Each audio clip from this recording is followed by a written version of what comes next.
Bonjour, monsieur Athiogbe. Bonjour, mon frère.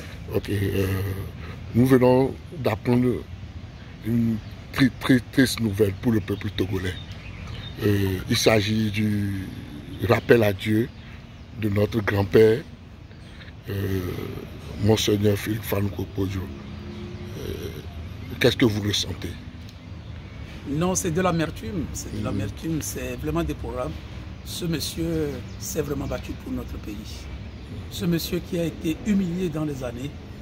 Ce monsieur qui, malgré sa casquette de Monseigneur, a été humilié. Tout simplement parce qu'il voulait du bien pour ce pays.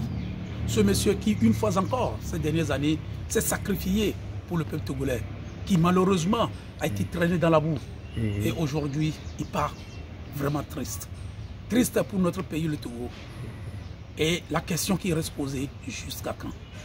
Allons-nous continuer par perdre des valeureux personnages comme Podjo? Tout récemment, vous avez appris le décès du président Patrick Lawson. Il y en a plein qui partent tous les jours. Il y a ceux-là qui se battent dans l'ombre, que vous ne connaissez même pas, que le peuple ne connaîtra jamais, mais qui se sont battus dans l'ombre et qui partent tous les jours. Et jusqu'à quand? Il faudrait que, quand même, ce pays sache au moins que ses enfants se battent pour lui. Et quand je dis ce pays, je dis ceux-là qui se disent gouvernants de ce pays, qu'ils prennent conscience de la réalité de la situation. C'est vraiment important. Podjo est parti, paix à son âme. Voilà, Monseigneur est parti à l'extérieur, loin de sa terre natale.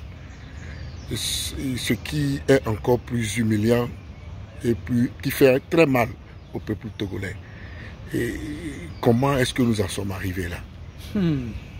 Vous savez, la politique togolaise est un jeu dans lequel il ne faut pas se mettre n'importe comment. La politique togolaise, vraiment, c'est un sale jeu. Ils ont entraîné Monseigneur dans des situations, dans des trucs pas possibles. Et aujourd'hui, Monseigneur, une fois encore paix à son âme, s'est retrouvé à l'extérieur du pays, en exil. En exil, oui, mais est-ce que vraiment Monseigneur a tenté de revenir au pays? Est-ce que vraiment Monseigneur a été poursuivi? Est-ce que vraiment les gens sur la terre togolaise n'ont pas posé des actes plus répréhensibles que Monseigneur? Mais en tout cas, mais sur le cœur, ça fait pitié que cet homme puisse mourir à l'extérieur de sa terre natale. C'est vraiment malheureux. Il a vécu l'exil pendant longtemps avant de retrouver sa terre.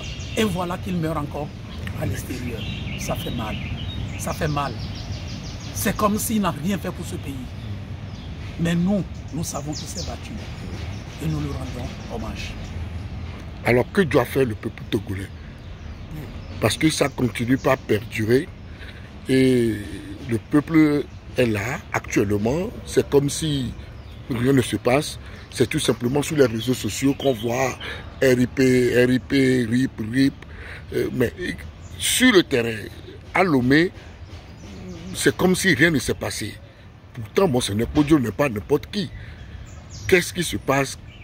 Que doit-on faire pour le peuple togolais? Le peuple togolais doit simplement prendre conscience. Et cette prise de conscience doit commencer par les leaders politiques. Les leaders politiques doivent prendre conscience que la lutte qu'ils mènent, ce n'est pas une lutte personnelle. Ce n'est pas une lutte d'intérêt personnel. Non. C'est une lutte pour la nation togolaise, pour la terre de nos aïeux. Le peuple doit prendre conscience. Aujourd'hui, il est vrai que le peuple a perdu confiance, a perdu espoir. Mais non. Non. Jésus a dit qu'il revient bientôt. On est en 2024. Il n'est pas encore là. Continuons notre lutte. Prenons le courage en deux mains. Continuons la lutte. Ne laissons pas le terrain à ceux-là qui sont devenus des ennemis de la nation. Non. Si nous ne laissons le terrain, c'est comme si nous-mêmes, nous démissionnons. Non, nous allons continuer la lutte.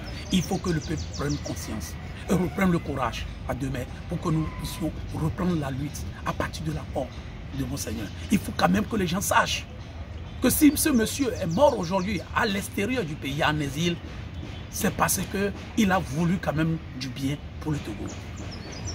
Reprenons conscience et reprenons la lutte. Merci et bonne journée. C'est moi qui vous dis merci.